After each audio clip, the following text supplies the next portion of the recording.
ఈరోజు తెలుగుదేశం పార్టీ ఆవిర్భావ దినం సందర్భంగా యుగపురుషుడు మహానుభావుడు జయంతి సందర్భంగా ఈరోజు మహానాడు కార్యక్రమాన్ని ఆదోని నియోజకవర్గంలో ఆదోని ఇన్ఛార్జ్ అయిన మీనాక్షి ఆధ్వర్యంలో, అలాగే ఆదోని జిల్లా అధ్యక్షులైన విశ్వకృష్ణమ్మ గారు మరియు ఇతర నాయకులు, ఇన్ఛార్జీలు అందరూ కలిసి ఈ కార్యక్రమాన్ని పెద్ద ఎత్తున నిర్వహించడం జరిగింది. ముఖ్యంగా ఆదోనిలో 10 క్లస్టర్లో కూడా భారీ ఎత్తున కార్యకర్తలు పాల్గొని ఈ మహానాడు కార్యక్రమాన్ని పూర్తిగా విజయవంతం చేసి మరి ఆ మహానాయకుడికి ఘన నివాళులు అర్పించడం జరిగింది. అంతేకాకుండా ఈరోజు దేశం క్లిష్ట పరిస్థితుల్లో ఉంది కాబట్టి దేశానికి ఒక వినూత్న పద్ధతిలో పొదుపు అనే మంత్రాన్ని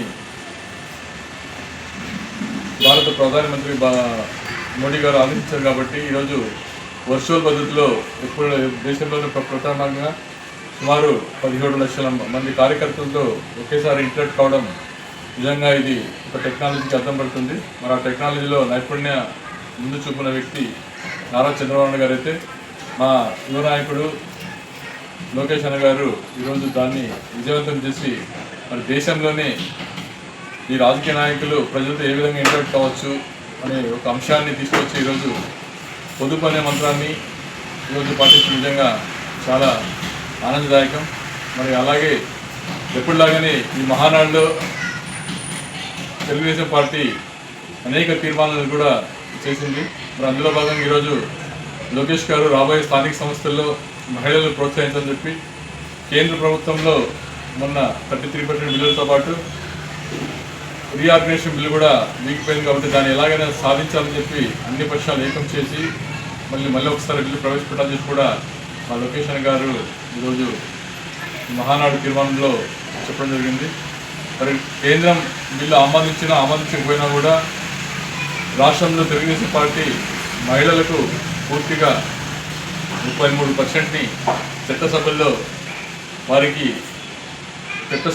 అవకాశాలు కల్పిస్తూ ఈరోజు తీర్మానం చేయడం నిజంగా మహిళా లోకం పట్ల, మహిళల పట్ల తెలుగుదేశం పార్టీకి ఒక నిబద్ధత, విశ్వాసం ఉంది. కాబట్టి ఎప్పటిలాగానే మీరు కూడా మహిళలందరూ కూడా రాబోయే కాలంలో స్థానిక సంస్థలు అయితేనేమి, అటు చట్టసభలు అయితేనేమి మీకు 33% రిజర్వేషన్ ఉంటుంది. కాబట్టి ఖచ్చితంగా తెలుగుదేశాన్ని ఆదరిస్తారని చెప్పి, అలాగే చంద్రబాబు నాయుడు కూడా ఈ రాష్ట్రానికి తెలుగుదేశం భవిష్యత్తు, ఈ రాష్ట్ర ప్రజలకు తెలుగుదేశం దిశా నిర్దేశం, మరి రాబోయే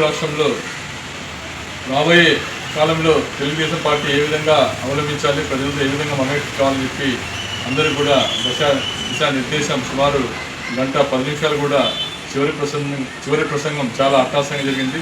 మరి ఆయన ఆదేశాలను తప్పకుండా పాటిస్తూ ప్రజలను తిరుగుతూ ప్రజల సమస్యలను పరిష్కరించడానికి నిరంతరం మా వంతుగా మేము కృషి చేస్తున్నామని చెప్పి కూడా ఈరోజు తెలుగుదేశం కార్యకర్తలకు అందరికీ ఏ విధంగా కష్టం వచ్చినా కూడా అందరూ ఒక తాటిపై ఉండి రాబోయే కాలంలో తెలుగుదేశం పార్టీ ఈ అవసరాన్ని గుర్తించి మరి గొడ్డలి పార్టీ అనేది నెవర్ అగైన్, మరి ఇండియా అనేది అగైన్ అండ్ అగైన్ కావాలి. కాబట్టి ఈ రాష్ట్రానికి తెలుగుదేశం పార్టీ ప్రాముఖ్యత, తెలుగుదేశం పార్టీ రాబోయే ఒక 20 ఏళ్ళు అధికారంలో ఉంటే ఈ రాష్ట్రం భారతదేశంలోనే ఒక నెంబర్ 1 రాష్ట్రంగా అభివృద్ధి చెందడానికి అనేక అవకాశాలు, ఒక విజన్ 2047 ఏ విధంగా ఇంప్లిమెంట్ చేయాలని చెప్పి చంద్రబాబు నాయుడు గారి ఆదేశాల మేరకు ఈరోజు కార్యకర్తలు నడుచుకొని రాబోయే ఏ ఎలక్షన్లు వచ్చినా కూడా తెలుగుదేశం పార్టీ అవసరం ఈ రాష్ట్రానికి ఉంది, ఈ రాష్ట్ర ప్రజలకు ఉంది, అలాగే ఈ దేశ ప్రజలకు ఉంది. కాబట్టి దాన్ని నిజంగా ఆచరించడం తెలుగుదేశం పార్టీ కార్యకర్తల యొక్క ఒక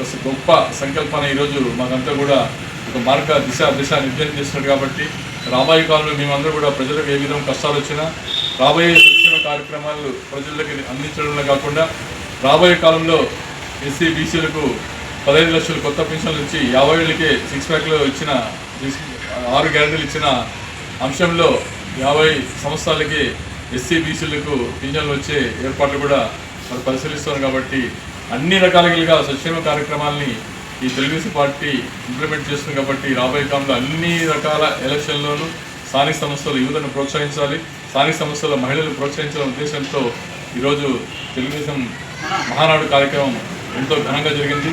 మరి ఆ కార్యక్రమానికి ఈరోజు నెంబర్ 2 క్లస్టర్లో రామస్వామి, వెంకటేశ్వర, నేను ఇలా మమ్మల్ని ఇన్ఛార్జ్ చేస్తారు. కాబట్టి అక్కడ కూడా ఘనంగా టిఫిన్ భోజనం అన్ని ఏర్పాట్లు చేసి కార్యకర్తలంతా కూడా ప్రతి ఒక్కరిని కూడా ప్రశాంతంగా ఇల్లు పంపించి ఈ 2 రోజులు ఈ కార్యక్రమాన్ని కూడా పూర్తిగా దిగ్విజయం చేసి మరి దిగ్విజయం చేసిన ఆందోళన కార్యకర్తలందరికీ నాయకులందరూ కూడా మరొకసారి మహానాడు సందర్భంగా శుభాకాంక్షలు చేసుకుంటూ శ్రీకాంత్ రెడ్డి సీనియర్ టీడీపీ నాయకులు ఆదర్శం.